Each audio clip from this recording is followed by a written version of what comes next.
B కుందేపాడు village pepper గ్రామ పంచాయతీ గణపవరం మండలంలో ఈరోజు ప్రొద్దుట 12 మెంబర్స్ మైదా పిండి తోటి మార్నింగ్ బ్రేక్ఫాస్ట్ చేసుకుని అది ఫుడ్ పాయిజనింగ్ అయింది. అందులో ఒక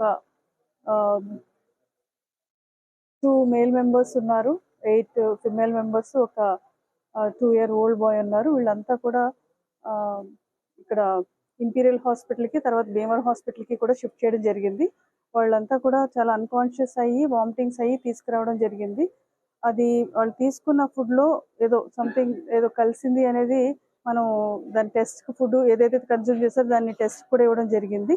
అయితే ప్రస్తుతం వీరందరినీ కూడా ఈ 2 హాస్పిటల్స్లో భీమవరం తర్వాత ఇంపీరియల్ హాస్పిటల్లో ఉన్నారు. వాళ్ళని క్లోజ్గా వాచ్ చేస్తున్నాము. మన డిఎంహెచ్ఓ గారు వారి టీం అంతా కూడా ఉన్నారు. ఇక్కడ అంతా కూడా హాస్పిటల్స్ టీమ్స్ అంతా కూడా చాలా జాగ్రత్తగా చూసుకుంటూ ఉన్నారు. వీళ్ళంతా కూడా కొంతమంది బయటపడ్డారు, కాన్షియస్లోకి వచ్చారు. మిగతా వాళ్ళ పరిస్థితి అంతా కూడా కొంచెం ఎట్లా ఉందనేది రేపు మార్నింగ్ వరకు చూడాల్సి ఉంటుంది.